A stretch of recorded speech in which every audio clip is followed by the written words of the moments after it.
to the podcast. Welcome to Faith Odyssey and Funeral Potatoes. I'm David, the main dude, and this guy is with me, my sidekick. Wow. We should start off. You're already angering me, David. I know. I love it. So much anger. There's so much frustration. I can feel your anger. David, you're gonna have to do most of the work today, buddy. Am I really? Why? Because I've known Freyja for 22 years. I know. 22 years now. So you should be like, hey, tell that one story. Tell that one story. No, because they may involve negative things about me. Oh, Yeah, so I don't want that. Those are my favorite ones. When you're the butt of the joke. That might be what Freyja only has those. Because then I go, I knew you were lying. All those embellishing stories that you tell. I know. Yeah, I'm the embellisher. That's my. Yeah, That's what you do. How dare you? Yeah, and then on back behind the camera we have Haven once again. I know Haven's always. I've watched a few of these videos, and you can hear Haven in the background, like doing. Number one, interjecting some annoying comment, but she makes me look 30 pounds heavier. I know she's doing that on purpose. How are you doing that, Haven? It's impressive. Yeah, how are you? Or she's back there. You can hear her like scrolling through her phone, like drawing and stuff like in the camera. So, man. Haven, She has a lot going on in her we need life. you to be It's better. Very important. We need you to be better, Haven. Yeah. Please. She just had a birthday. Happy belated birthday. Yeah, Haven, happy belated birthday. 19. 19 years old. What are you doing with your life? No, that's an Haven. Pushing what do you buttons got going behind with the your life? Yeah. She made it. Barely. For today, we do have Freyja Kohler. Freyja Kohler, welcome. Thank you. Welcome to the Faith Odyssey podcast.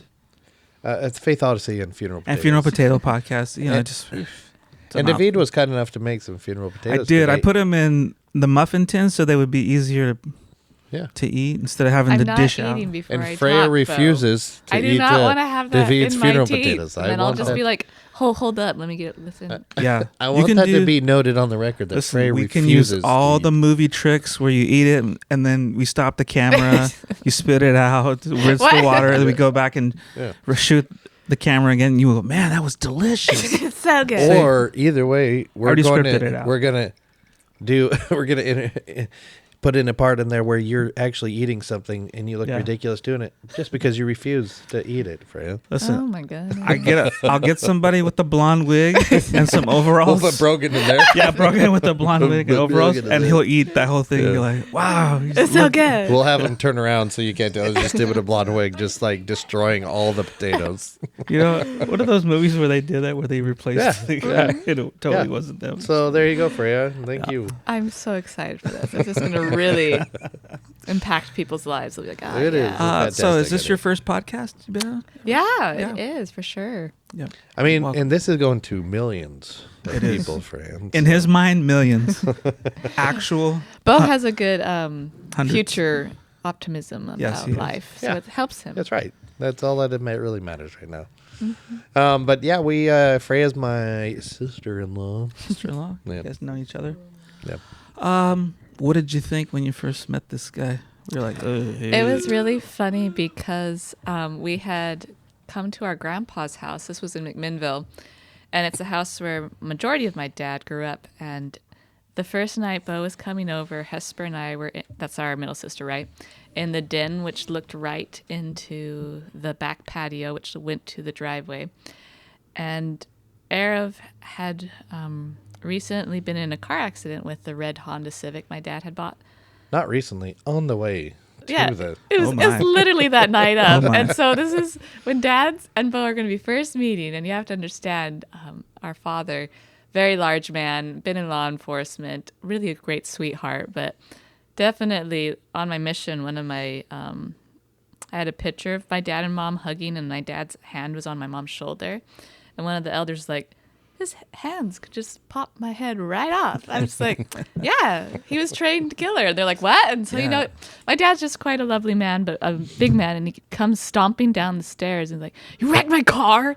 And I remember Bo like kind of walk away, holding some root beer and just kind of quietly, okay. Uh-oh. And that's all that I remember that night. Just my dad totally walking right past him and not even like, oh, hello. Yeah. But, Bo stuck around. Bo kept showing good. up. So. Yeah, Arav wrecked it by trying to race me. So just so you know that The 'cause truth we had two comes different out. vehicles. I was driving in different vehicles, Yeah. and she was trying to race me. And See? just can't drive. So some of us won that. You also had, or did you get it touched up for the wedding? I feel like you had the frosted tips before your wedding. Oh, yeah. Freya, there's things that we. Oh, those. It was As long as you love me, who you are, where you're Don't from. pretend like you didn't want that. Even if you didn't have it done, Dude, you I could not wanted do it that. to. Yeah, I was jealous. Some of us, we can impose a picture of that. That's right when I here on see the- that picture. right here on that that song thing. comes in my head right every here on time the I thing. see. So, hey, it was 2003. Dude, you were like things, the Coming off missing the Backstreet 90s. Boy. That's what you Things look may like. or may not have happened. I was thinking about it the other day. I'm like, I may do it again. I may bleach my hair now, just for the fun of it. Yeah. Match the white in. It'll be good. Yeah.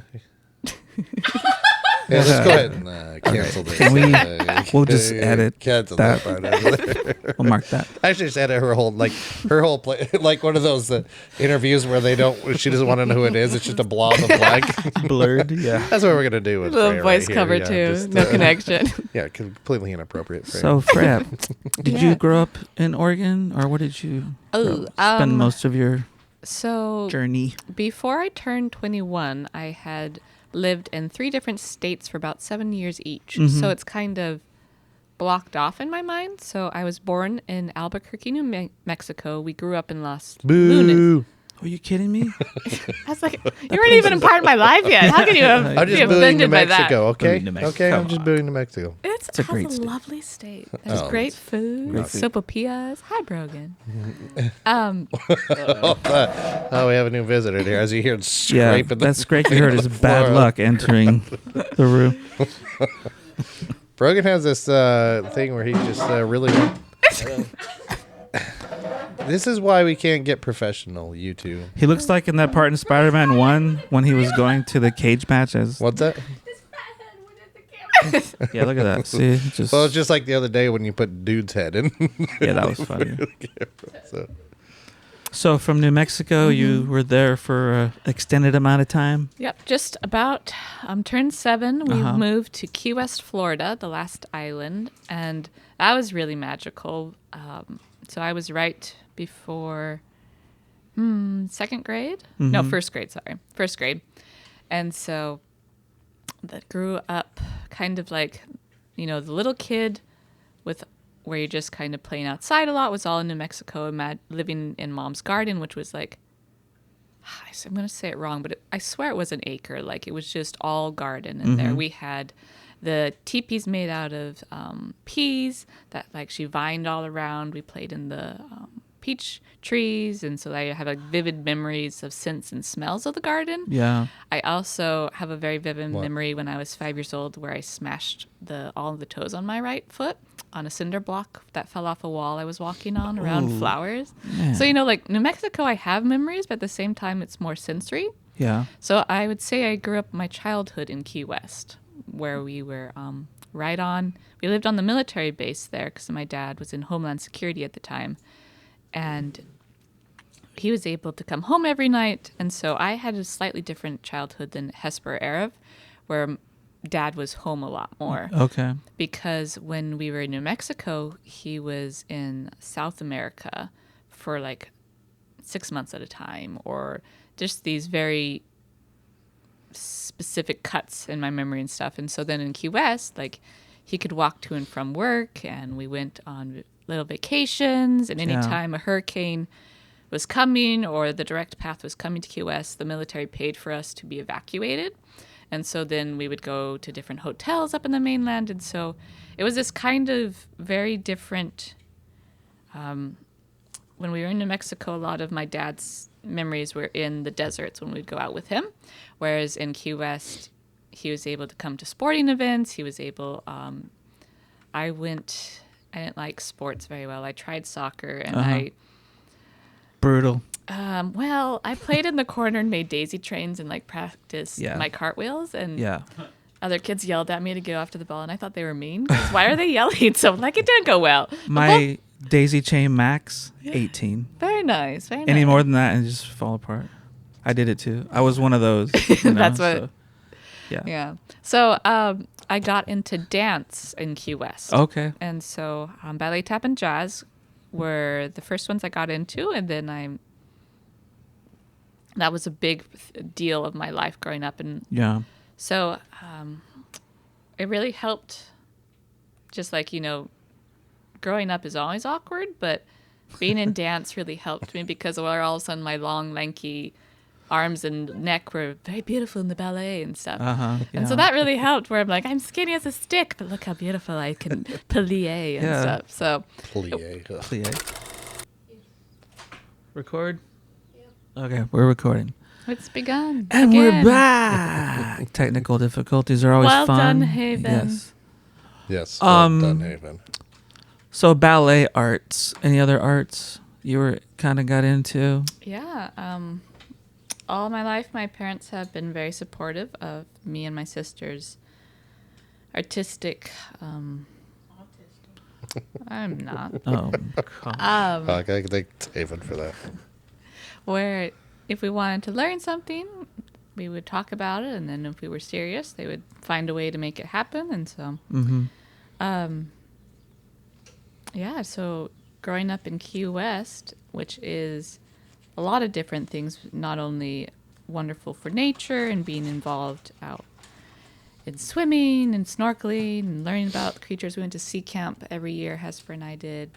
But also, there's a lot of the arts happening. We would go on walks every Sunday through the galleries on Duval Street, which I know has its own reputation. But we went to art camps and we learned just a lot of different arts. And I was involved in art clubs and things. And so learning to draw was very much an outlet. An outlet from like being just around other people. Like what kind of person were you? People would say you were. When I was younger, I was very shy and very much the imaginative dreamer. I had two very confident sisters, one of them 10 years older than I, and then one of them 2 years older than me. And so it was very easy for me to not be in the attention, not carrying the conversations or whatever, or like if we're driving, Hesper would be in the front seat and I'd be in the back and I could just watch out the window.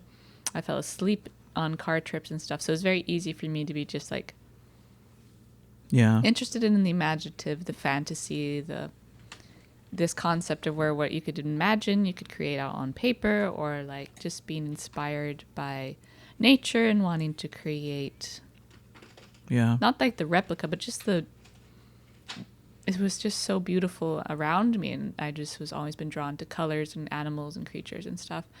And nobody ever stopped me from drawing or painting or... Coolest thing you saw snorkeling? Out in Key West, because I've seen some beautiful pictures out there. I'm like, wow, it would be so neat. We saw squid that were luminescent. Those were really cool. Cool. Nurse sharks, even though nurse sharks want nothing to do with you, is always exciting. Like, oh, we saw a shark, but they're just bottom feeders, big puppies, very charming.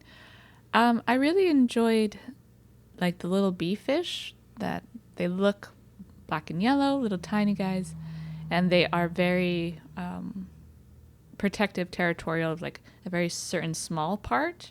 So like they're protecting their place when you're snorkeling, but they'll come right up to you and then like swim away really quack. We should keep that. So a there's part the of duck. Yeah, There's the duck I love those in there. ducks. But no, so it was just. What kind of bee fish is this? It's a quack quacking away. Very fantasy, but no. So all that drawing and animals. So you were a hippie? Is that what it? Is that what we were getting up there? No, but I was always been a part of the artist crowd. What sort of crowd is that? That's not bohemian, What is kind it? of crowd is that? Oh, but let me think. I don't know. Tell me about this crowd that you're. It was fun. Artists. Yeah. Yeah, those people. In middle school, one of my teachers, Mr. Ray, he was the art instructor, and he was really good at balancing a classroom of wide variety of interests, right? Yeah. Where like there's kids who have no interest in art at all. And so for credit, they could learn to juggle, to plate spin. Whoa. Sorry, tricative. Yeah. Or to juggle.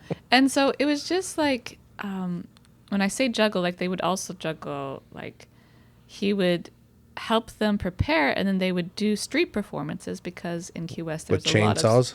Well, no, but the torches where they light it on fire. So Chainsaws. that was like the older kids. But so like, you'd have kids like I who was very interested in learning all I could. And then he'd have the ones that would often cause problems. Yeah. Be in the back of the studio that were practicing plate spinning or so like that was a fun way to show that. Like, what do you mean you want to juggle women? Come on. No. That's a different kind of juggling. Oh, sorry. Yeah. Okay. So, and then after school, I was heavily involved in dance. Like my dance company did productions that were island known. Like people would come down and they rented out the large theaters at the college there in Key West. And so our productions would have guest dancers come from when Miss Lindley had invited from her time in New York and things. And then like the older girls would go to New York to perform. And so I was just very involved with the arts growing up. That was how I identified as myself as. Sure. That was where my dreams and aspiration came from. And then we moved to Oregon, and my grandparents, my mother's parents, had already passed before I was able to know them. But my grandpa and grandma on my dad's side were in Oregon. And so not only did mom and dad both come from Oregon, as you all know, but we would come back, if not every summer, every other summer, and spend a good month of our summers in Oregon. And so I also grew up knowing the rivers of Oregon, the beaches, and spending time with family. So beautiful. Yeah. And I'm spending time with family too. Oh, yeah. So growing up, my major interest was arts, nature, and family. And that's still true today. Like, that's really the core. What about the church? We're getting to that. Well, I know, but that was come on, definitely- arts, nature, and then family. Come on, Freyja, what are we doing Well, that here? grows up with my family. It's interwoven. Oh, Yeah. gotcha. Okay. Yeah. And I think I really benefited from living in these diverse kind of mixing pots of cultures, because even though we grew up in the church, I feel like from my perspective, my parents, because I'm the youngest, were very much encouraging of me to figure it out on my own if I truly believed it. It wasn't just like the cultural thing. It's not like everybody we knew were going to church. Right. And like in Key West, the branch was very close, and it was a great mix of all different lives and people. And every fast Sunday, I feel like, or if not every Sunday, there would be one of the main, livelihoods was fishermen. And so then we'd have fresh fish, and they would just barbecue them or cook them out on the grills, and we had fresh tartar sauce, and people just would come together. And it was just like, yes, I'm a member of the church, but it was a very small scale. Or like, my older sister was the only one in Young Women multiple times. Like Erev and Hesper were the only young women in the room. And so like they have a different perspective. I was lucky to have some younger kids, but it was still very much of like church was a choice, not an expectant. Were you as shy in the church as yeah. you were ever? It just carried through. Yeah. I got lucky with having some good friends. Because I know a lot of times even shy kids, they try to get them involved and stuff and really try to. Yeah, no, I got lucky. I think just the Lord has always been mindful, because I don't need a big group of friends. I'm good with a friend or two friends. And so She's still working on getting one. So yeah, they all got married and have kids now. And so I have to collect a whole new group again. See how they are. So yeah, once again, and I always seem to benefit by collecting people who were not outgoing, but very confident. And so I never really felt pushed to be out there. So when you came to Oregon, the church, you were probably in high school or something. Yeah. And it was funny to me because I felt like there was so many people in the church in Oregon. I was just there's so many. And the stake dances, there was a lot of people. And it just blew my mind because I kind of thought, oh my goodness, there's just so many of us. Culture shock, I think. Yeah. But at the same time, it was always interesting because I don't know. I feel like my mom and dad did really well in allowing us to just participate in the church, and then also being open if we had any questions or concerns. My mom was always a fantastic example of like growing up, she would daily study her scriptures. We knew what her scriptures were. We always had family prayer. Prayer was very important in terms of like, you know, whenever you're leaving the house or when people aren't there and keeping them safe. And so it was just like very much a part of me. Where is your mom right now? She's on a mission in Salt Lake. That's great. Yeah. Yeah. She's doing a great. And so it was kind of in high school, you know, we had a seminary building across the street, and that's where we went to seminary. And we had release time for it. Like we didn't have to do early morning. It was already accepted part of like my school. And so that was a whole new concept to me. And it was like fine and all, but once again, it was just something, I think, even though my parents didn't push it so much, it was like just what we did. But this was President Hinckley was still alive, and he asked the members of the church to read the Book of Mormon. And like I knew the scriptures, and we like practice learning the books of New Testament, like singing that in the car to get the books all stuff. And so I've always been a part of the church. I liked young women. I did not like girls' camp. I had no happy memories with that. But, Oh my! Don't get Haven started. Thank you. I just Say no more. I loved girls' camp. How did you feel? I mean, do you feel like you were supported like throughout the young women program, and people sought out like birthdays and just maybe just life events? They just kind of tried to support you through those types of things. I think once again in Oregon, it was kind of, there was a bigger young women than I've ever had before. And a lot of the girls were around my age.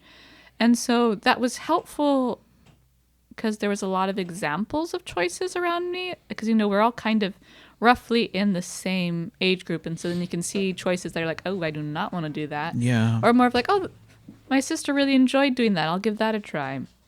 But like I said, my last year of Young Women's, when I would be, what do they call it? It's not a white seal, but something like a YCL.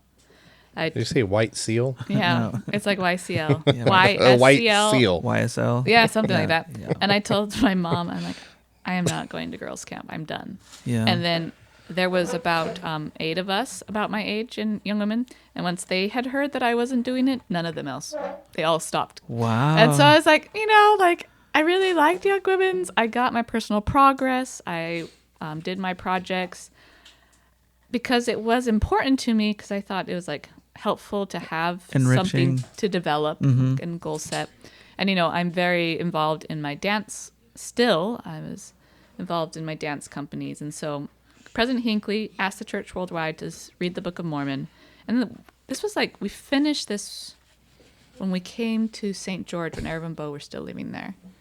And I think Haven had just recently been born, or it was right before Haven. The years are a little mixed up there. Right. But I prayed about it after we had finished it, and like Mom had sent Hesper and I to separate rooms to have our spiritual moment. And this thought came into my mind was like, you already know it's true. I was like, huh, okay, cool. So like it wasn't me, but at the same time, I just thought, there's no reason for it not to be true. For like none of it went against, you know. Of course, I was about 14, so I hadn't experienced much of life. But Sure. Still, and so that was kind of like my first big moment in terms of like, I had always believed in prayer after that. Like prayer was just real. I wasn't so much interested in learning the scriptures because I felt in high school they were kind of dead men's words, that they weren't applicable for me. You know. So how about patriarchal blessing? You sure you received that right around there. How did that change or affect you? So this is kind of funny too, because my grandfather, my dad's father, was a patriarch. And I don't know, because I'm not Hesper, but she felt that she needed to get her patriarchal blessing. And I thought, well, if Hesper's getting hers, I want to get mine. And so I asked if I could get mine as well. And so we got ours, if not the same day, that same weekend. I'm pretty sure it was the same day because we were all there. But once again, just I had grown up receiving Father's blessings, you know, whether it be for school, for comfort, for healing. Prayer was a fundamental of comfort and of security. And then when I got that answer, so it was like, okay, so Heavenly Father does answer your prayers. And then my patriarchal blessing, it was a very different emotional atmosphere, I think. And it was interesting to feel how it changed from like, this is my grandfather to like, this is the patriarch speaking. Yeah. And I don't know, it was interesting how that continued to progress as my maturity and mentality have progressed with what the words haven't changed, but they've changed. And so that's another interesting, so that was kind of preparatory. So, and then in my junior year, we're still in Oregon, I got heavily injured. I was in track at the time. I should have just stuck to dance, but I wanted to try something else. All my family did track. And I didn't want to do running because, one, I knew that would mess with my dance muscles. It would tighten up my Achilles tendons, and it would just change my dance performance. So I was like, oh, I don't want to do that. Plus, it was just like during the first couple weeks when they were like wanting all the freshmen to try different events. I was really good at the same events my sister was, and I had no interest in competing with Hesper. So I went into high jump, like worst choice. It was high jump included the jumping into the sand and like jumping over backwards on a bar, like something I had no concept of understanding what we were doing. Like, it was so different. But I stuck with it because I wanted to, finish out the season. Same thing with soccer. I finish out the season and then I don't have to go back. But my last track meet before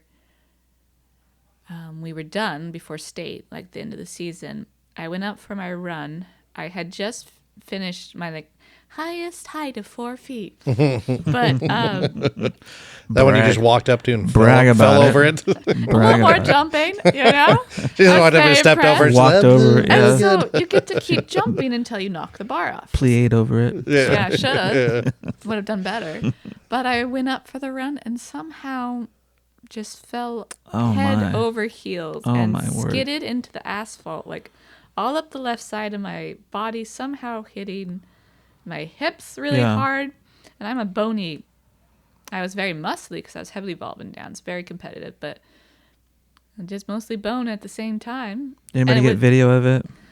It was the age before video. Oh, thank goodness. Yeah, no, it's too thank bad. goodness. Well, maybe I could have known what actually We can recreate happened. it if you would like to. Let's go to the backyard. Put up No. We can put it up refuse. just 2 feet tall and have you go out for it. I was all scuffed up and I started bleeding and I was like, I don't think I can jump. And they're like, no. And so I go and find Hesper crying because I was just kind of I don't even know what happened. Yeah. And for weeks, it just didn't get better. And as school kind of wrapped up and I was in dance and I just got such bad pain shooting up my body. And so we went into the doctor and your pelvis is kind of like this.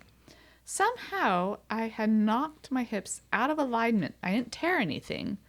I just no longer was in alignment. Therefore, all the tendons were pulled off in terms of the tensions and things. And then I somehow contracted some kind of virus and I lost half my body weight. Now, granted, at this time, I was like a 110 on a good day. Yeah. And I couldn't eat. I couldn't stand. And things just went really bad. And I had to get out of school and had a person come to help me, like a tutor and stuff, just so that I could still be progressing, because I wanted to graduate. Sure.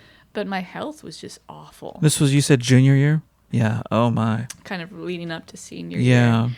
And this kind of opened a door of understanding Jesus Christ's atonement for healing. Mm-hmm.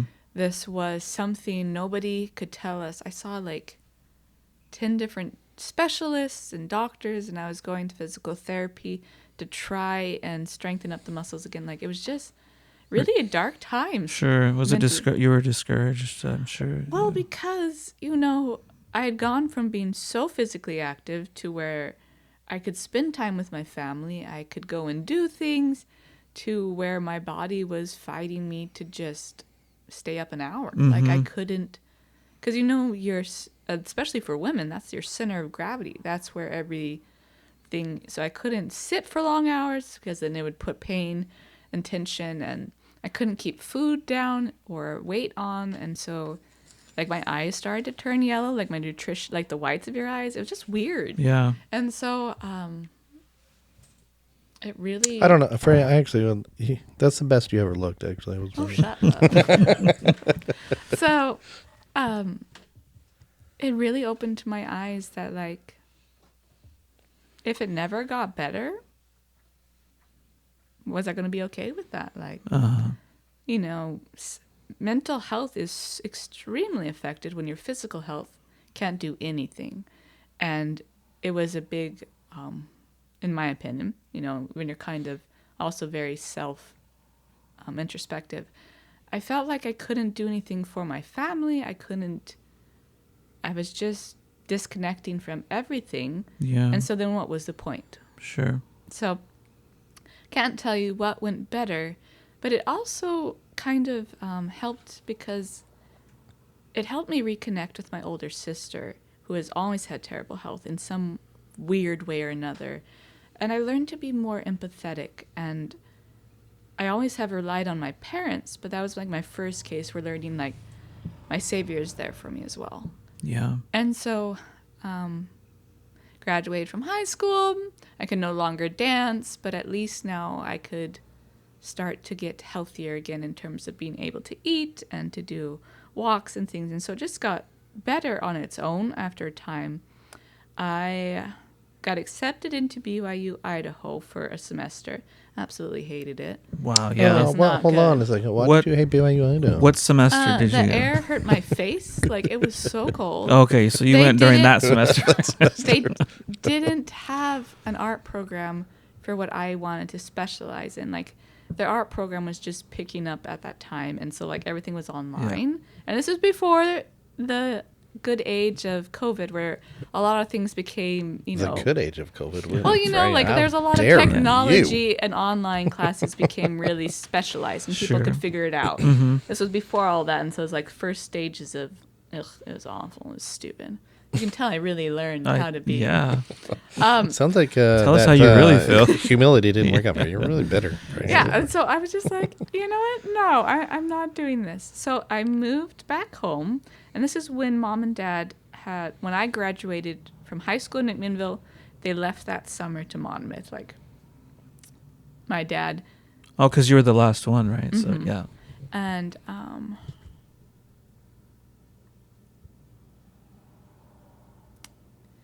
yeah. So they just moved out. I had to make sure I got the timeline right in my head. So I moved back home after that first semester at BYU Idaho and got accepted into Western Oregon University. And then I started attending the YSA ward. Now, here in Monmouth, this was about 2012. Like, the YSA Monmouth ward was fantastic. We had a lot of people from surrounding areas, and it was just really exciting. And, like, I got a calling where I had to be the family home evening coordinator. And so I had to come up with the activities. I had to be at every activity. And my bishop and the bishopric of that ward were just good men, and I could trust and be like, I was so shy. I hated this whole concept of being like, go be your individual, like so part of my life. Like I'd have to go and find one friend and be like, okay, I found a friend, it's fine. But I had to go be social and I had to be involved. And so that really helped prepare me to be more independent and confident. And then I got called on a mission. And how that happened is because the age change where they went for girls could be out at 19 happened at with President Monson. And it was during, conference. And I was home and I had been loving YSA Ward and progressing well in school. It was just doing well. And my mom had laughed and told me, oh, Freyja, you could go. Because growing up, Hesper always wanted to go on a mission. I wanted nothing to do with it. I was cool. I was fine. You can go do that. I want to just do my own art and things. And I kind of went, no. But it kept coming up. And then we had state conference. And it kind of came up again in my mind of like, you might want to pray about going on a mission. And I was like, I don't want to pray about going on a mission because then I'll get an answer. Because, I already had faith about prayer. Happens every time. And so I finally did it. And I remember I did it in my bedroom all alone. And I said, Heavenly Father, you have to let me know for sure that this is the right answer because I can't do this with second guess. Like it has to be for sure. And I just was enveloped with this excitement and happiness and just like, no, that's the right thing. Yeah. I started crying. I'm like, okay, it's the right thing. And so I come out into my living room and I feel like air was there, but it might have just been my mom. And I was like, I'm going on a mission. And she's like, okay. And my dad's like, no, you're not. And I was just like, no, I think I need to go. Because you have to understand, my dad went on a really hard mission. Half of his 2 years was in Sweden. He got terribly injured in a biking ice accident, had to finish his mission in Florida. Like, that was a hard time. We didn't ever hear stories of my dad's mission. Hey, Brogan, maybe that's where the whole bicycle thing came from. Is your grandfather his issues with bikes? Yeah, should have just done a walking mission. And then he's been in law enforcement, and I've always been very, very pale and not blue-eyed. I have kind of green eyes, but anyways, and blonde. And then I was his dancer and the baby, and. Sure. Very protective. Emphasis on the baby part. Mm-hmm. Yeah. So, well, yeah. Wait, didn't your dad, when he was in Florida, live in an apartment complex with Hulk Hogan? Yeah, Hulk Hogan was right above him. Nice. Mm-hmm. Yeah. That's pretty sweet right there. What's his real name again? I can't remember his name, but hey, what's up? That would be pretty sweet. Yeah, Gene. It's something like that. Yeah. So, and Mom served her mission. She's serving one now, but she served her own mission as well. And so in Georgia, up by the panhandle of Florida, so in the deep south. And so I put my papers in, but I needed to tell my bishop, to move it forward. I guess to get started on it first, whatever. And it was Bishop Rivers at the time. And I remember I was thinking, okay, after sacrament, I'll ask if I can meet with him and we'll kind of get this started. I don't actually know how you're supposed to go about this. I have never been really good at going through the channels to get us set up with the bishop. I just always reach out to the bishop himself, hi. But Bishop Rivers, I said, can I meet with you? And he's like, yeah, let's go to my office. And so we go into his office and he whips a chair right in front of the chair that he normally has on the front of his desk. And he sits down and I'm like, oh. He's like, so, what is it? And I was like, I think I need to go on a mission. He's like, I've been waiting for you to ask me. Let's do this. And I was just like, Bishop Rivers. Second, confirmation. I'm like, okay. And so, he's a wonderful man. Sure. That YSA word really helped me. But, and his wife is a darling. Mm-hmm. But anyways, not important. So I got ready, got my papers in. And then I got called to Fort Worth, Texas.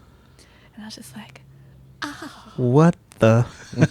So like it became very important to know my Bible. Yeah. Now remember this in high school I was saying dead men's words. So at least I had a confirmation about the Book of Mormon being real, but the Bible was still kind of like I had two favorite stories. Like I liked the story of Naaman and the story of Esther. And then the Bible that wasn't New Testament. This is Old Testament. Yeah. But the New Testament, of course, I loved because you at least could understand that better. But like the Old Testament, I had read it once. And so this is my mom. She's like, you should at least know the timetable of the stories of the Bible. She's like, you don't have to read everything, but like read the main stories because that's really what people remember. Right.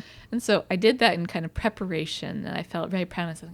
I read, and like in my my scriptures before my mission scriptures, I have it marked like in yellow in the front. Like these are the specific books where the actual stories of the Bible come from.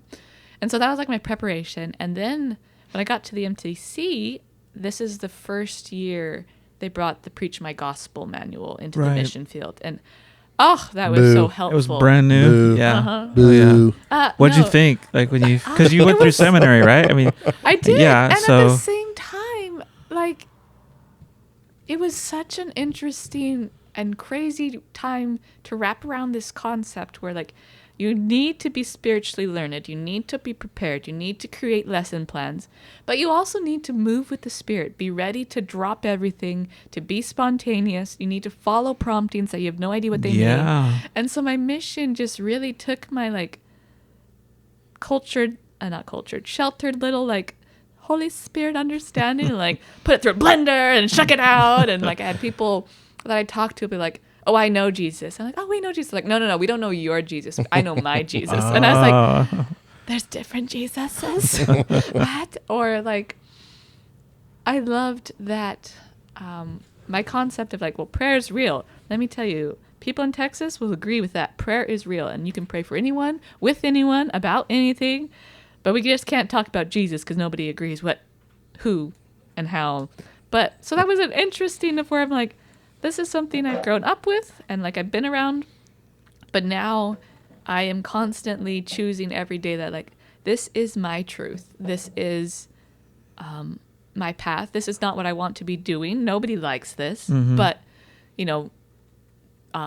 knocking on strangers' doors and trying to talk to people and you're like, I just want to go home. Yeah. And, setting up lessons or just like, I never had time where it was set aside to study anything in the scriptures and then just throw myself completely in it. Like every morning we had 1 hour where you're doing your own study. And then you have an hour where you're studying with your companion and you're having to figure out lessons. And then I did language study with one of my companions. She was from Samoa.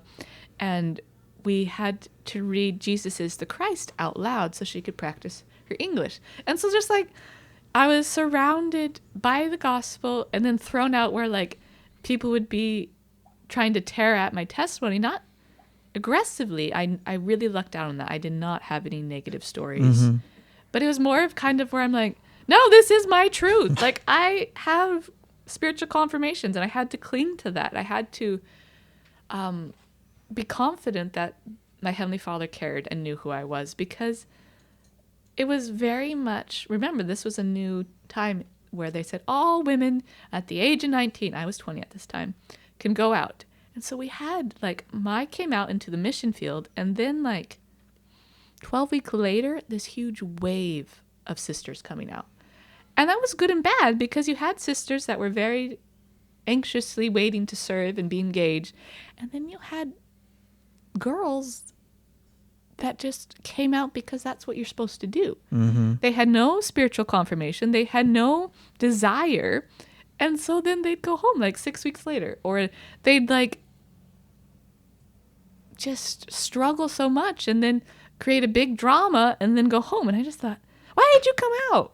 Nobody said you had to come out. Like wasted all that time. Well, just like and money. Yeah. It's a great upheaval to be on a mission, no matter where you're serving, no matter who you're serving with. Like, you have to live with someone you don't know. You have to figure out how to do money and time management. And there's a lot of learning. And you have to talk to strangers who don't like you or do like you too much. Or there's, it's just Hold weird. on, go back to the like you too much. Wait a second. No, we're going to move on from that. Just like... Just one story for you. That's something like you need too much. And it was just like, if you didn't have a confirmation, this is what you were supposed to be doing, what are you thinking? Like, it doesn't get better. It's not easier. Yeah. And so I just was like, And like, I had areas where I'd be it wasn't whitewashing because we would be replacing two sisters.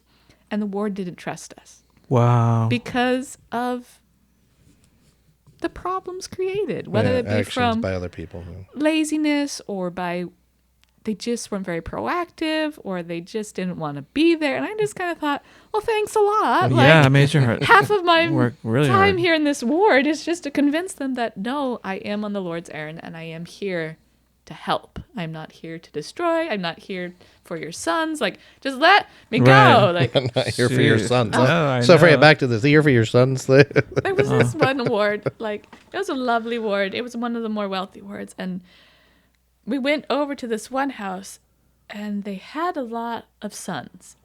And then we weren't invited ever back again. And I thought, I did nothing. Yeah. But like, 7 brides for 7 brothers. No.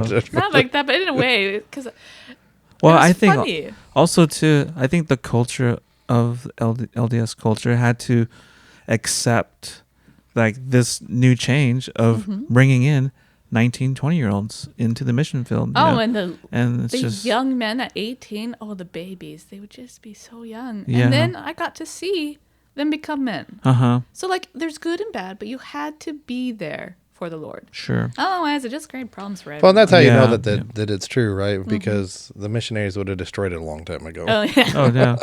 Well, when you apply, especially the principles that you learn in the MTC, and hopefully that people, they have a moral compass as well when they come out, and not just, it's just not you're not going on a mission to date. You're learning to serve the Lord. That was a crazy concept, though. Like, Except for sister missionaries, it's like, you would go... find your husband on that mission. No, Well, but at the MTC, it is just a mesh pot of worldwide youth, and you just kind of like, yeah, what?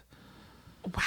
I've never seen There's people like very beautiful, spiritually strong people Yeah. all in one area. And then you go out on the mission, and you're just kind of like, well, maybe when I figure out how to talk to men again, I'll like figure that out after my mission. Because like, you go from where you're dating and you're trying to figure things out, you go on a mission, it's like, none of that part of you is locked away. Yeah. And then get off your mission, you're kind of like, nah. Like, how is Jesus for you? Yeah. Like, how do you talk? Yeah. And so it was really a good experience. It was the hardest thing I did at that point in my life, besides being sick. Like, it's a very different, I became, one of the hardest things was I was so ticked off when this changed, but it's good. I can only talk to my mom twice a year. Mother's Day and Christmas. Yeah, it is frustrating, Yeah. right? When you look Ouch. at all these people and how much. Oh, every day. And I'm just like, what is happening? Like every day. I mean, I had no family to talk to, so. We would have talked to you, Bo. We would have. How would I? What? I didn't even know you, Freya. Yeah, well, that's not on me. I wasn't even That's alive not yet. good. That doesn't make me feel any better, Freya. I had no one to talk to. You had your adopted family. Cut it off real quick. We'll be right back. We'll be right back. All my tears. No, but that is fun. I mean, I say that all the time. Now, I don't know that it's a positive thing.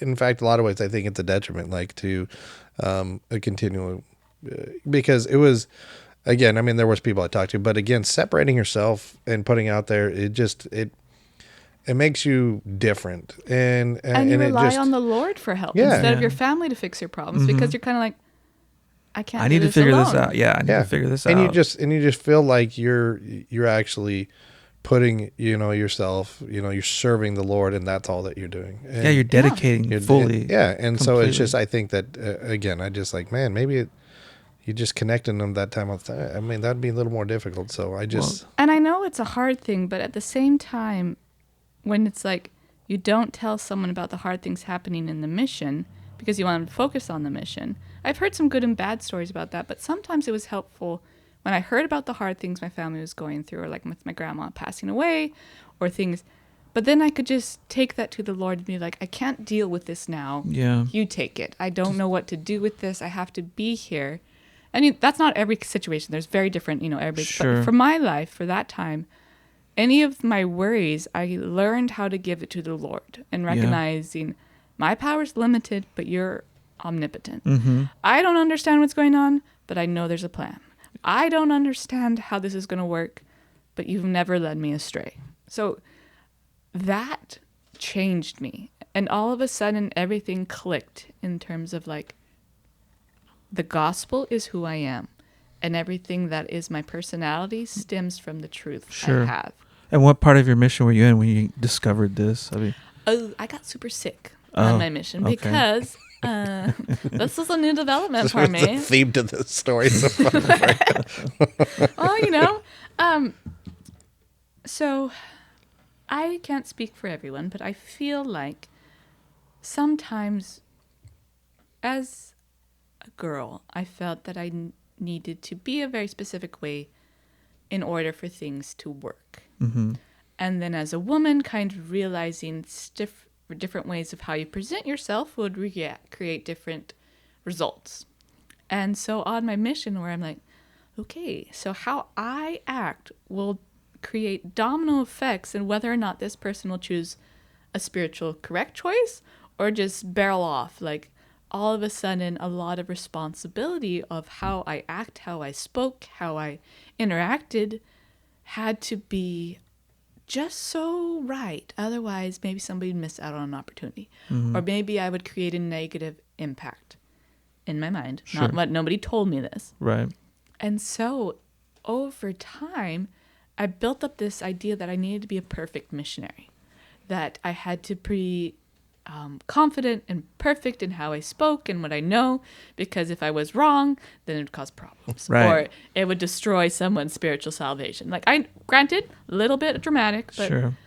This is what I want to be like one of the singers in the Motab. Like they show it covered. Kind of like, I want to be like that guy. Just obviously not incorrect, but it got so bad with my stress that I was literally burning away the lining of my throat with stomach acid. And my mission president, I had President Ames, and he was like, what do you need to do to get better? And this was before my mission. This is what I did growing up. When I would get sick, I would just have to quit and sleep. I just let my body heal. Yeah. And I, seriously, like dead out for 12 hours. Gone. Oh my. I can vouch for this. Oh my and word. it was just, my sisters, like Hesper, can like push almost through anything until like her body quits on her. My mom will always like keep working and working. Arab just has crazy things happen all the time, so like we're just glad she survives. And then there's me where I'm like, I don't feel so good, and I'm out. Like I just quit, and my body like heals itself, figures it out. And so I told my mission president, I just need to sleep. And he's like, okay, how many days do you need? And I said, 3. And he's like, okay, we'll check in. All right. And I was serving in a YSA ward with one of my favorite companions, Sister Ewing. And she told me this afterwards, but we had a loft where your bedroom was up top, and then there's stairs that led to the kitchen main floor, and then stairs that led to a basement. And the bathroom and bedroom were kind of in an open space on top, so everything was open in one big like rectangle. Okay, yeah. So she was on the middle ground, and she'd like study, and she said, and you wouldn't move. And the bed, I only knew when you woke up because I'd hear your comforter. I had a down comforter. It's because then it would go like, whoa, whoa, whoa. So she would like climb up the stairs and peek at me, and I would like tunnel out from my bed and look like eye contact. She's like, hello, I haven't seen you in 12 hours. How are you? Like a cocoon? Yeah. And I got better, but I also like learned, because my stress, how I dealt with stress before this was I was a hardcore dancer. I would talk to my family. All my stress. You have outlets. Yeah. Okay. And I couldn't draw because I needed to be on a mission. So like it was just like shut down. So it just built up. And then it also began to click with me that like we had some really good connections made with that YSA ward of like, the Lord knows me, and I'm here in this area at this time for for these specific people because my testimony connects. And your talents, right? Yeah. Yeah, or just like there's a reason you get called to somewhere so we're different from anyone else. Yeah. There's a reason your life choices have made you understand how this girl can't connect, or in some cases where you're like, I have nothing to give to that, but I can promise you that from my own experience. So that kind of that understanding that the Lord needed you for your experience for these people clicked. And I was just like, your individuality matters. You have to be a true you in the spiritual sense. And that was just like mind-blowing because, you know, growing up you have young woman standards and like you all must look the same, or just in society standards, like if you don't have the appropriate attire or whatever.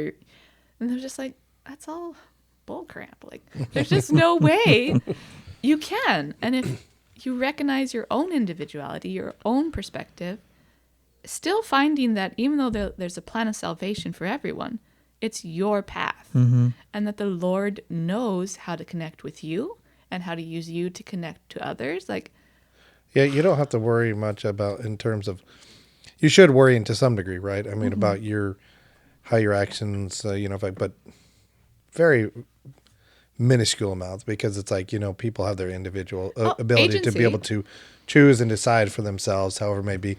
But we clearly want to, do things that would, help the Spirit to do whatever else. But again, you just have to allow them to do those things and not worry so much about, oh, well, if I make a mistake, you know what I mean, then that's, that the Lord's going to punish me because of the effect that it may have on someone else's testimony. And I just trust in the Spirit that it's going to work. Like, it was just mind blowing to me that I was just like, no.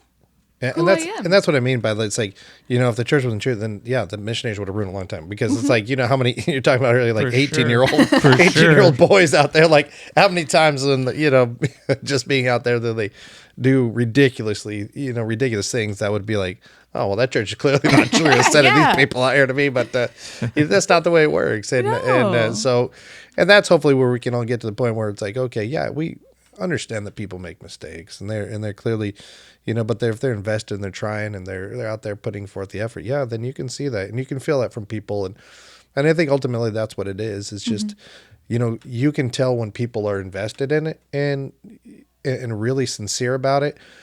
And you can just feel that from, even though that they're making mistakes, and they're like, and you're like, that's cool, man. You know what I mean? Like, I dealt with David, so it's like, man, he's one big mistake. Oh, so capital miss. I put the miss in mistake. He's my favorite mistake, though. No, but that's all right. And back to a little bit, though, in terms of your childhood. I mean, we kind of moved into quickly into like this spiritual thing, which is fantastic. But how would you think that people kind of described you, though? Oh. Like we kind of sent you the question, but how do you think like people would describe? Because I know how I describe you, but well, you know her now. But she said earlier she was shy. I've known her for 22 years. Yeah. That's pretty good. She was pretty young when I knew her. So I definitely a dreamer. Kind of not all there, because like if it didn't interest me, I wasn't involved. Then all that part I agree with. Yeah. Not all. Come on. Definitely very family. Like if I was by myself, it was only because like my family was like right over there. And, like, I didn't. Did you work on art during this time when you were just trying to develop, or did you just not? I'm sure you worked on dance or worked on other stuff. Very involved with also being with nature. We had a lot of pets growing up. I always had animals in the home. I liked watching nature in general and being outside. I wasn't ever like sporty. I'm still not into like athletic outside things, but I would climb trees and be up way high with my friends, or to be playing in the water. Just like if in Utah they have a lot of those drain ditches that are like really deep and big. Yeah. And just spend hours in that for just no problem. Like I could easily gutter child. Yeah. Had a lot of imaginary stories and playing. Like I didn't need much because it was either art or just playing. I wasn't very into video games. I liked the idea of you stories. liked rabbits. What are you talking about? That was later. Like, More a board game person, video game. played No, with we my forced her to family. play board games, Yeah, she's and then like, I'm halfway outta through the here. thing, she's like, "Oh, you gotta go to this restroom," and then never comes back. The rule says I can walk out anytime I want. Yeah, you're like, I haven't say, "Oh, yeah, I gotta use the restroom," and then an hour later, "Oh, you guys are still playing? What? Darn it. You know, if I had made a fault. It goes comparison, on forever, and we Yeah. have some very competitive people in our I don't know why you're family. like, I'm really not even that Competitive. competitive. How dare you? More like cheater. My More God. of like I do cheat. two of I know them. you have caught you many times. I And do it's cheat so for sure. funny when we play a game that doesn't have strategy, and all of a sudden, like, Brogan disconnects. He's like, "Why am I here?" And I'm like, "This is a family game, Brogan." He's like, "Man." Try to get tied I to get play. frustrated too, where it's like just game of luck. I'm like, this is ridiculous. Like this is just so. He gets so mad. See? He gets so mad. If I had to make a comparison to you, like Harry Potter world, Luna Lovegood. Luna Lovegood, that Oh, would yeah. be. That would be Freyja, if anybody knows I'm a that sort of. Hufflepuff. That's sort of the Yep, So you served full mission? I did. Full? Yeah. I got better. Yeah, I got better. How many of those episodes? I mean, did you have a lot of those like stress episodes, or was it just kind of just a one few? really hardcore one. Uh-huh. And I got on some medication that really helped. Good. And then, meth. I got off my mission, and you know what? I didn't have that stress anymore. Ah, what happened? Amazing. But I came home, and when I was on my mission, I applied to BYU, and I applied and got into BYU Provo, went there, and that was a really interesting developmental stage in my life because, one, I'm very spiritually confident in who I am at this point. This is when I got off my mission. Two, I couldn't dance anymore, but I had made the choice. This is something I didn't bring up. Before I got injured, like literally that year, I had made the choice that I was not going to become a professional dancer. I wanted to become an artist. Okay.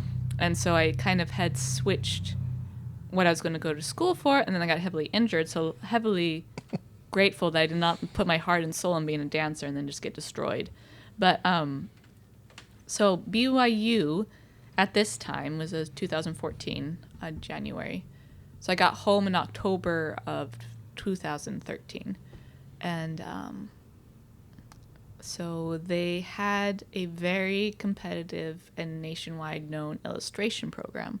And at the time, that's what I really wanted to do. I didn't know if I wanted to go into concept art or to create my own stories, but I wanted to draw. In my senior year, my parents, instead of paying for more dance, I asked if I could have an art tutor, and they paid for a university instructor to just teach me some life drawing skills and to kind of get me into this more professional mindset as an artist. And that was very hard, but he was very good and Probably pushed you to the limits, or pushed you to and really kind of introduced me to a new way of seeing the world. Okay, yeah. Because, I was very interested in the fantasy, and he helped me see the realism in terms of how to create 3D forms on a flat surface, how to understand shortening and how things take up space and how you can create that space in a very flat dimensional. And so that was really just broadened my understanding of depth and how to find connection in this world. I also became, much to my family's amusement, very comfortable with life figure drawing because this was before I went to BYU. And so I knew that people hired models. And so I got into BYU, and I still had to apply to the illustration program, and I needed a job because even though I had got there on a scholarship, I needed more money and to be working. And so I went to the art department, and the secretary right in front of it for all of design, I was like, "Hi, do you hire art models?" And she looks at me and she's like, "We do. Do you want?" And I was like, "Yeah, that'd be great." Thank heavens at BYU you can wear swimsuits. They have very specific type of swimsuit you're supposed to wear, but yeah. And so I became an art model at the same time, I was at the BYU at the time. They had like these rudimentary art classes that everybody has to take to build a portfolio that you submit into the program. Okay. So you're kind of leveling the playing field. You're not just having people's high school portfolios. Yeah. And so as an art model, and especially when you're just beginning and they don't know how good you are, they kind of just throw you at anyone who fits your schedule. How much do you get paid for being an art model? I got paid, I think, starting at $17 an hour. And I... For inflation, how much is that right now? I have no idea. 22. 22 cents. It would be for 3 hours at a time, and it would range from like a couple seconds to minute-long poses to 15-minute poses to half-hour poses in that 3 hour chunk. Half an hour pose, man. Mm-hmm. And so... I should do that right now. Freyja, half an hour pose. I'll give you $17. It's inflation, but it's going to cost more. Oh, okay. Well, I'll give you $17.50. Let's do this. But it got me to meet a lot of the animation professors. I got to know the illustration professors before I'd taken any of their classes. I got to know the art department from the back end. Mm-hmm. And so when I submitted my portfolio or when I asked to take classes, people in the art program knew who I was. Sure. And so the Lord was very kind in opening that pathway. And it just kind of rekindled. And here I was in this very rich bubble of very religious people. All my roommates at my first semester were returned sister missionaries, except for one. But she had a fiance and special. She was a black sheep. Huh? I don't know what she was. Yeah. But she was lovely, and I'm sure she was very happy. But I made... Sounded a little bitter. Well, Yeah. because, you live with 6 girls, Yeah. and you all share one living room. I don't know that, actually. my. We do I've not never lived with need 6 to have a girls. 7th roommate that's only there when it's daylight. And Oh, jeez. Oh, well, Yeah. I'm happy for you, but go away. It's like... Yeah. Wow. We're going to get us all in Somebody's trouble. so Come out angry. in my pajamas and eat my bowl of cereal. This was a constant theme. Are you saying there was a guy over there? Yeah, her Yeah, her fiance. boyfriend. Yeah, her fiance. I mean, Wow. we're lucky that we lived on campus, and so like he was never passed into the bedroom because they have very strict rules. Oh, yeah. Yeah. It just ticked me off because I was kind of like, "Excuse me, does he pay rent?" No. Yeah, what the That's heck? a constant theme. Yeah. at Yeah. BYU. Freyja's like, I've posed for Yeah. 1,000 hours now. Who ate my to pay cherries? for this? I deserve to come home and watch my own movies outside of my bedroom. Hold on. So speaking of movies, real quick, Oh, yes. what's your favorite movie, Freyja? Yeah. In terms of like a comfort. Lord of the Rings. Come on. Is it an animated film? Or are we talking about a real Okay, we're film? not strict as to what you can have a different genre that Yeah. you feel like on it, but it's Lord of the Rings, isn't it, Freyja? We love that you love anime. Yeah. I enjoy Hold on, that. we do not like that. He loves that. I do. I think I just Lord of the Rings. Is it? that is a good set. But You called her Hufflepuff or whatever. it Well, was. yeah, I I know, didn't but go into the Harry Potter as much. how I dare didn't say they you. weren't. Are My you more favorite. like action or do you like romance or thrillers or I think I was trying to think of like. documentary conspiracies? I really love Studio Ghibli films. Yes. Like I think a lot of the times my comfort one was either like Kiki's Delivery or Howl's Moving Castle for a long time. I love those. I don't know what you're talking about right Oh, now. Is that's that a fine. real person? Ponyo's. I love Ponyo. It's a fun All one. those, yeah. Is this anime stuff?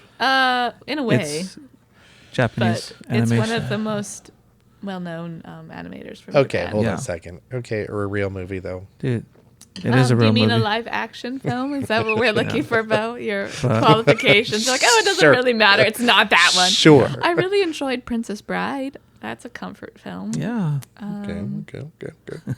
Let's All see. right.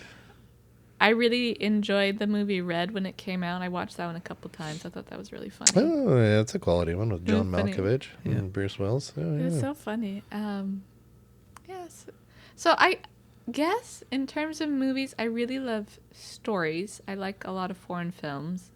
But at the same time, like we're just rewatching My Cousin Vinny. Mm-hmm. So like the language is a little iffy, but it's so good. Like just You watched quality. it on TV. The two so, yeah. Utes.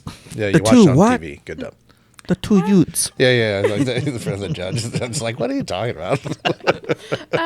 And so I really liked French Kiss. That's a great one. Oh, that's hey, that's my alarm to read scriptures. So, Wow, look at you. So, Why does it say Dairy Queen? I don't know. I mean, yeah, read scriptures. DQ means scripture. Hey, David, don't look at my phone. All Okay, right, sorry. You never look at a man's phone. Okay. That's great. Yes. I'm just we've seen quite a few films together, Freyja. So I'm just trying to figure out what I know. Cartoon, How to Train Your Dragon. I think That was a fantastic franchise. I think I that enjoyed was all one those that, films.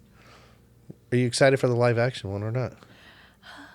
Live action, I don't know. It's a make or break because I feel like in the animation, they did such a wonderful world building that I think DreamWorks has done that really well in terms of building a world where you can really exist with their characters. And like, I like idea of Viking films, but live action sometimes pushes weird things. Yeah. Where in animation they could be really focused on the story and developing characters instead of like propaganda or Yeah. Well, yeah, but also too the How to Train Your Dragon. I'm just struggle with those super fat dragons with tiny wings. I don't. How does this work out? I'm Like just a trying to get the bumblebee. aerodynamic. Yeah. Dude, they're connected with the Come on, magnetics man. and the earth Oh no! and the Here we are. Tesla Here we go. vibration that Yeah, Tesla there we proved. go. Okay. You see what happens? 369. And then you say one Right. thing, and then David brings in something. And aliens. Okay, now we're back. No, Oh, so the dragons were aliens. Yes. That's all I needed to understand. they came from the Thank you. Apollo, the Orion's belt, the one that's crooked. Oh, Yeah. yeah. Well, They're from Alpha D Centauri. now I get it. Okay. I really appreciate that.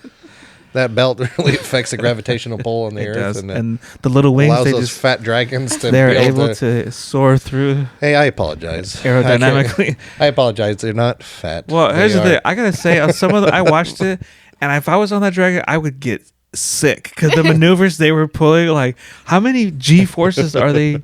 Anyway, I tried to, go cross. And then you realize, oh, it's a cartoon. yeah, it's a cartoon. Don't try to figure it out. Come on. You had to be Eat your over there with his sketchbook. Like, Diagrams. Yeah, have another otter pop and stop he's trying like- to figure out the movie. He's like pi 3.14. Like, how does that Yeah. work out, man? Avogadro's number. Duh. I agree. Yeah. So, what about favorite childhood yeah, cartoon? favorite Freya? cartoon. That's the other one I wanted to know. He-Man, Oh. right? He-Man. No. Thundercats, No. My ultimate favorite. Strawberry shortcake. Like Rainbow Bright. before Gem. Avatar: The Last Airbender, like that kind of knocked it out of the park. I loved that series. I still do. I think it's a fantastic franchise. Like I want people to watch it. Nerd. But Samurai Jack was my favorite. Oh, Hey, you know, it's funny. hilarious. So we interviewed Brogan, and guess what his favorite one was? Samurai Jack. He did You know say who that. introduced that? to Yeah, I me? know. How dare you introduce my son to this All credit given. blasphemy?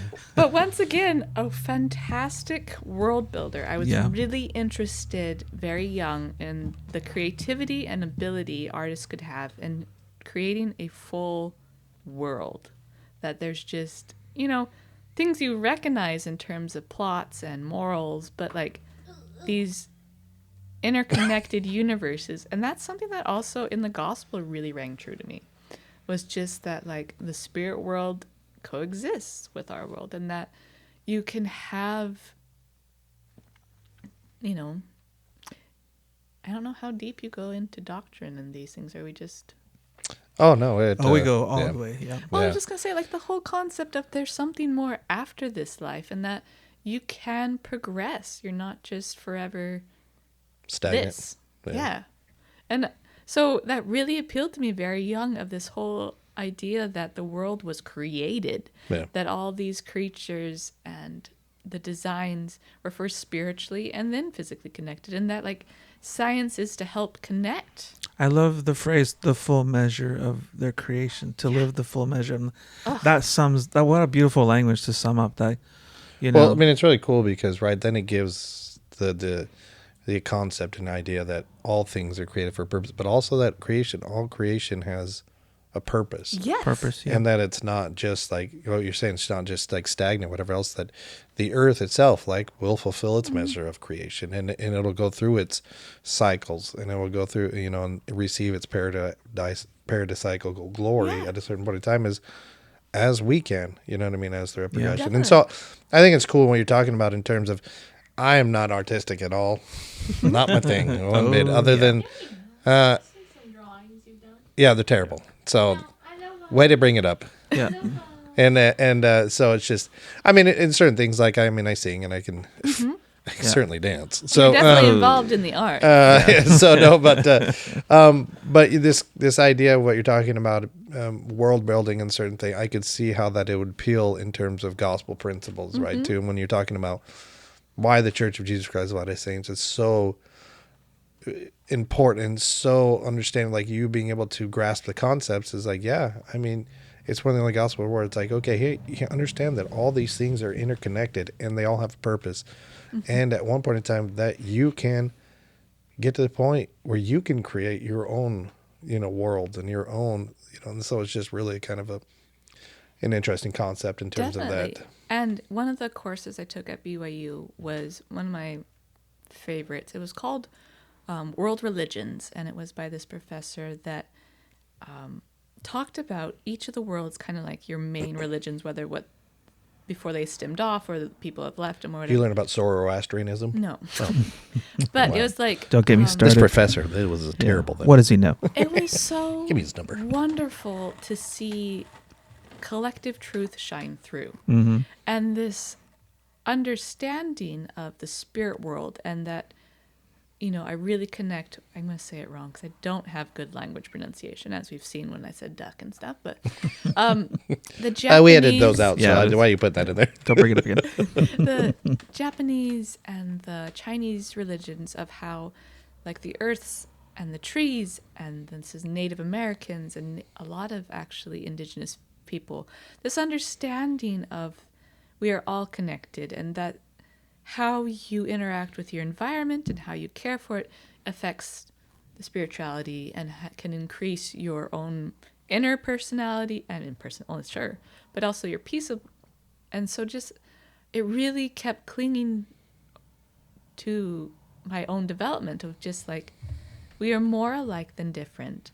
We are all daughters and sons of a eternal family, that we have a being that isn't just interested in how chances ring out, just like what'll happen, but is invested in us becoming like him and becoming more celestial in terms of like this earth. There is a lot of hard and difficult and disgusting and nasty things, but it's so beautiful. And there's such passion and power in when people come together after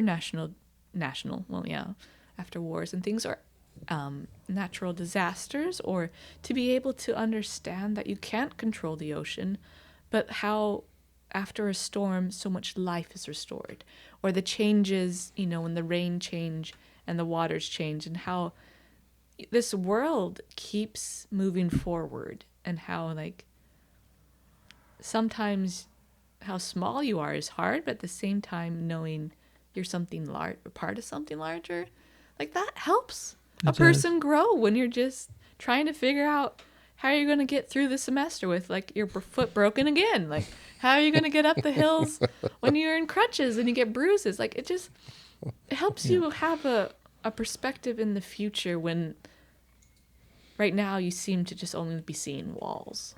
And it's just phenomenal how these truths as a child that kind of sparked my imagination or intrigued me have continually became my foundations and understanding of like, I'm not successful in terms of money or in where's my life going or future plans. I'm But not incredibly good looking and I have no friends. Come on. But Come on. Thanks, Val. I'm very humble in my heart. But I I'm am really, really good Somebody looking. get Bo a mirror so we can end this conversation. Really, debate. really good looking. Really good looking. Really. moving on. But I'm here to help, Freya. That's what I'm for. that the future is bright. Yeah. I don't understand what's happening Even now. in Seattle? It is beautiful there. Dude, The Seattle water. is Does beautiful. the- hold- the does water, it- the does it- seafood there. I went to SakuraCon. I've been to That just happened. Yeah, I love SakuraCon. Does the gospel exist in Seattle? Are you kidding me? Fred? I'm asking a question. Does Oh. it exist in there? Yeah. Is it It true? exists in yourself, though. Is it a true form of the gospel in Seattle? Everybody has to make their choice. Okay. So what is it that you do now post college, post mission? I got my master's last May, so I don't know what I'm doing. I already told you, but Enjoying the Seattle scene. I'm working on the waterfront as a shift lead, and so in the highest summers, that's where I'm dealing with over 300 people on and off boats every hour, and we have 12 boats going out. And so a lot of interactions with people from all over the world. We get both locals and tourists and companies. And I really love working with people. I think that's phenomenal. My art has suffered in... Sometimes I haven't... When I was doing my master's, I had worked better at it, of having my art be an outlet again. But I remember you did post them on Instagram, like little either short videos of you drawing, or those were very. I'm just not very good at posting because they were it's very entertaining. Thank you. It's something I'm struggling to develop in myself in terms of being more public with my art, because so much of it, even my master's, was a very personal. Like, my main theme for my master's was grief with my father passing. And so it was a very personal, introspective, probably the best and most expensive therapy of my life. But it was really beneficial for me personally. But in terms of, like, I want to use my art to help people, how do I do that? You need to be posting and being out online. And I think, Yeah, I'm the same way. I'm so reclusive. So, yeah, working on that. That's all right. The Lord is very helpful. Yes. But once again, He knows this. He does know what's our weaknesses and how to make them better. What are your you have plans now? I mean, you're just up in Seattle, just kind of loving it, working on the boats. Just Actually, kinda, the question: do you love it, Freyja? I would. love the area. I get to commute to work on a boat. I get to work on the water. I get to see so many creatures, both like your people.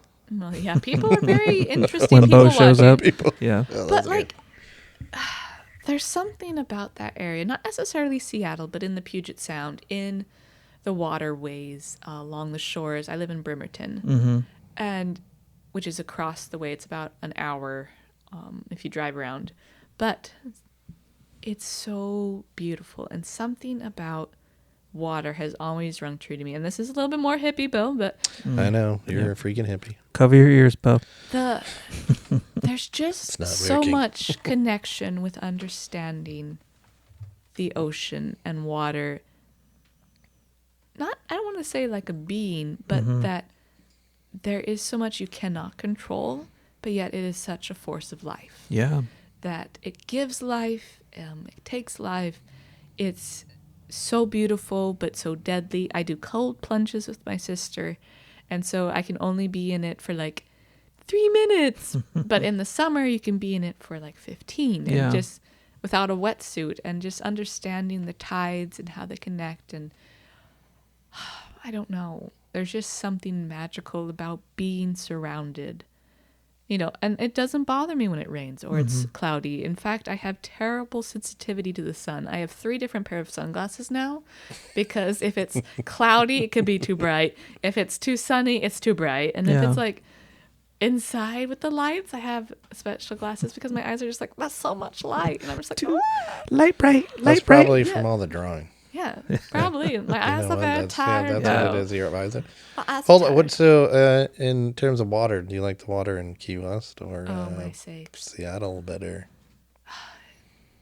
The water in Seattle could kill me, and so I have to be very respectful. Whereas the water in the Atlantic, when it's warm, I mean, it welcomes you all year long. Like, how can you Yeah, but the have... animals can kill you there.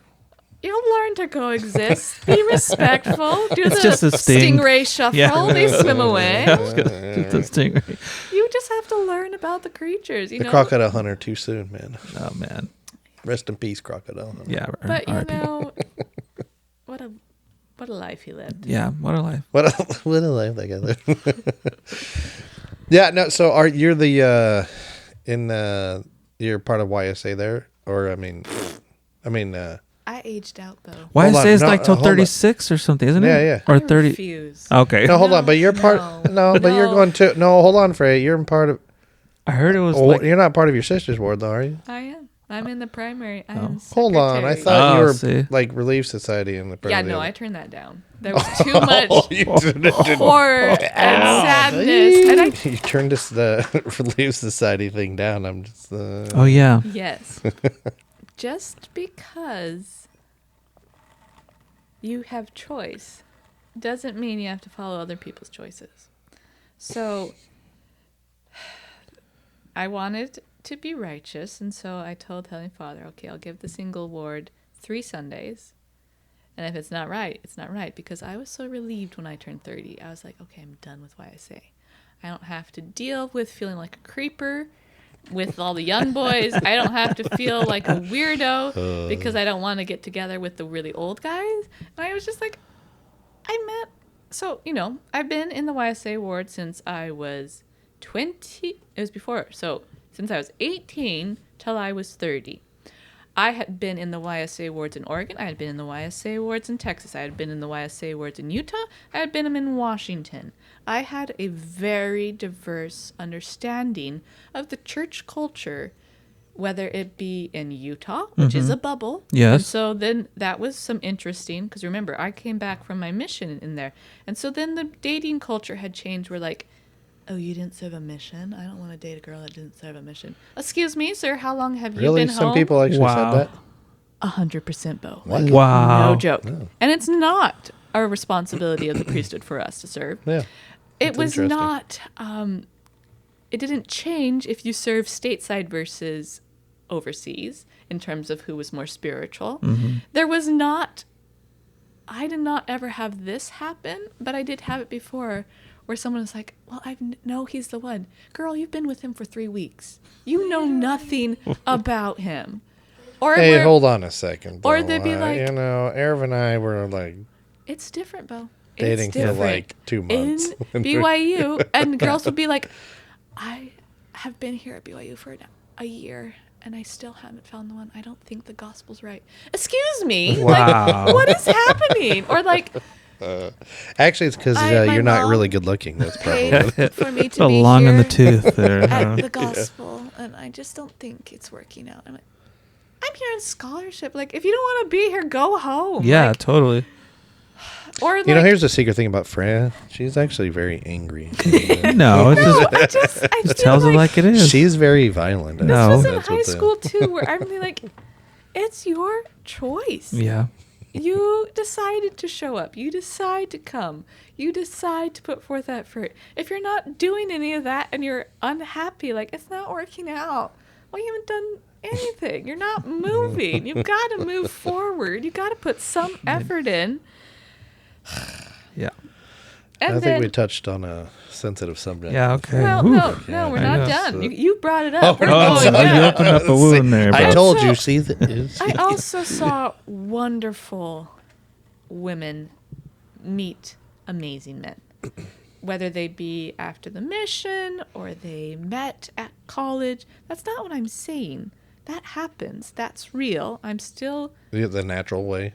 well, just like people who are earnestly praying about it and seeking to better themselves naturally find that connection. The Lord knows. And so I really put forth my effort, and I'm sad to say I also met women who were in their 30s that became very angry, and not in the same way, Bill, but they were angry at God that their life hadn't worked out. Yeah. They didn't have the mold met. Because granted, I've been in the same young women program where, like, at girls' camp, what are you looking for in a future husband? And we would make little lists and put it in our temples are forever capsule. Like, I grew up in the same understanding of developing, of like, you work until you're married and then you create an eternal family, and that is your main goal in life. Mm-hmm. I understand that that's what you grew up with, but it's still your choice who you choose. It's still who you're dating and what you're looking for. And if you don't have that person come into your life, don't give up on yourself. Keep progressing yourself. Sure. Keep developing your own talents. And so I also saw women that, they kept progressing, and maybe they met their man later. Maybe they haven't met someone. Or maybe, they're not involved in the church. I met them outside of the church and they're progressing. It was just a learning curve where I'm like, my worth is not diminishing because I'm not married. It's not also that I refuse to marry your son. I just refuse to fix someone. You have to fix yourself. Right. I am not. I told my daughter the same thing. I am not You are not somebody's mama. required. Preach on, girl. Yes, sister. Tell it like it is. So I turned 31 this year. Man, And you're old. I know. And I am well confident in who I am as a woman, who I am as an individual, who I am spiritually. I am not confident in what I'm doing with my money or my life, but I am confident there's a purpose and I None am of us are. growing, right? And so, You're a menace to society. Freyja. Come on, get it together, Freya. from Pride and Prejudice, where she's like, I am a worry on my family and I'm scared, Lizzie. And she marries the preacher or whatever. I'm like, girl, no, that's not me. Yeah. So I had showed up and tried my best to meet people there, but I was like, this ward's not for me. Yeah. I had already been involved in the ward with my sister, and I was part of primary. And I was not feeling the same thing as some women I met, where in a family ward, I felt like there's lots of women that are here on their own, whether their husbands are stationed overseas, whether their husbands have passed away, whether they've never married, or maybe there's, something happened and the family is separated. But we're all here because we love our Savior, that our testimonies are still powerful. And I was just like, it's going to happen if it's going to happen. Mm-hmm. Yeah. And let me tell you, the marriages that I've seen fall apart or the relationships fall apart is when they put their hopes and dream on someone else. Yeah. Well, this is going to work because you fit and we're going to work it. Not we're going to work it, but we meet the mold. That's Yeah. how we're going to be. And I'm like, you can't force it. No. It's just, Well, then you end up finding out stuff about people. You're like, you never told me this. What? No, and I will say we're definitely the exception to the rule. I think in a lot of ways there, and because we literally met in October and we're engaged in December. but you continually chose each other. Yeah, and I think that's part of the process, because what you're talking about in terms of pretty confident in who I am, and I think Erin was in herself, and so you could understand that we're not really here to fix each other. Mm-mm. And what you're saying is true. We're here to just hopefully do other things so that we can unite in some way, so that we can be a helpmate to each other as opposed Definitely. to fix each other. But You're working towards one goal. Yeah. You're Sure. working. and then we had Yeah. children, and then they failed. So At Like the same Haven. time, they have not failed. look, I even back there, I tell you. They're all still part of the family. They're great. Hey, don't you stop that. They're great. They're great kids. I do think, though, I am slightly biased because I won't settle. Mm-hmm. I saw a different part of mom and dad's relationship growing up because I was youngest. I didn't see a lot of the early marriage or the hard things. I think I wasn't disconnected, but I just wasn't aware of maybe more things from the family, whether it was kept from me or I just wasn't aware. So I saw their mature marriage, and I saw how they were when my big dad was dying. And this, they're very different people, and they weren't perfect, but it was showing how life is supposed to perfect marriage for me. And just this understanding that true love isn't fairy tale, and it isn't easy. Mm-hmm. But who you marry and who you choose to become as you're married is extremely, eternally important. And so why would I settle for a one-night stand? Why would I give up parts of me to someone I won't see again? Like, Yeah. society just doesn't make sense for me. And so that wasn't hard. You know, granted, younger, I couldn't talk to boys, and then I didn't want to talk to the boys that I was around. And then I went off to BYU and was just like, you know, it's just not working, and maybe I need to grow better. And then things would happen, and I just like, you know, I guess that relationship wasn't going to work out. And at the same time, I also like don't understand building something physically before you connect emotionally or spiritually first. I'm like, yeah. I don't even know you. Right. Like, why would I Right. like giving even hugs to strangers? I'm just like, Yeah. Yeah, it's such a It's so different weird. concept than what the world would have you to. Because how many of the people are, yeah, we need to live together to see if, you know what I mean, we're Yeah, no. physically and so compatible, you know, as opposed to just the opposite. And you're like, no, the reality is it's the spiritual and emotional connection that leads to what the foundation to what you're talking about, an intimate, you know, and physical relationship, like comes from that. But and this concept, I feel like is more in society. And granted, you know, I haven't been married, I haven't been divorced, I don't know. But this concept of where like there's no guarantee in life, but shouldn't you start with like on the same goal set? Shouldn't you have at least the intention to promise yourselves to each other, to work together, to be here, that this marriage is important? Like, yeah, there's just a concept of like, it no longer has place in our society. And I'm just like, I don't want to be in something and give so much of myself into something that someone else has no intention to let it last. You know, Yeah. till death that we part. No, thank you. Yeah. And you were lucky enough that,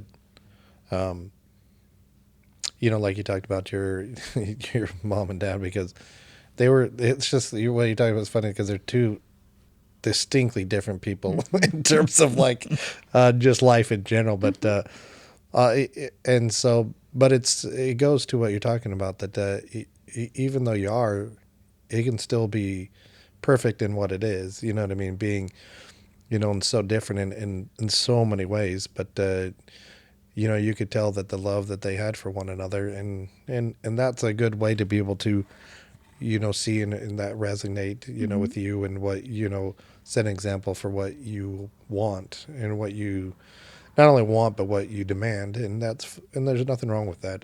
Yep. And so it's, And I think the then- tough part is the time frame of like, okay, well, you're like, hey, isn't it now? I mean, can't we just, you know? But throughout your life, I think, well, we've learned that it's the Lord's time frames Yes. in a lot of different ways, and so that's prepared you through life, right? I mean, different aspects of, you know, dancing and getting hurt, or, you know, in regard to like your mission call and stuff like that. You're like, okay, well, I guess I've learned throughout life that it is the Lord's time frame, and Oh, I can just, even though it's not the desired prospect right at the moment, then, but it'll happen, and things will take care of themselves as I, you know, just maintain doing what the Lord asked me to do, and put me in the Definitely. position. And going back to that patriarchal blessing, you know, I have full confidence of the promised blessings. Like, none of it seems out of reach. Yeah. It's just, Could you, usually we ask, the last question is give us your testimony of the gospel. Would you like to share your testimony? I would, sure. Yeah. I don't have a pulpit, though. Oh. I can't give my testimony. Yeah. No.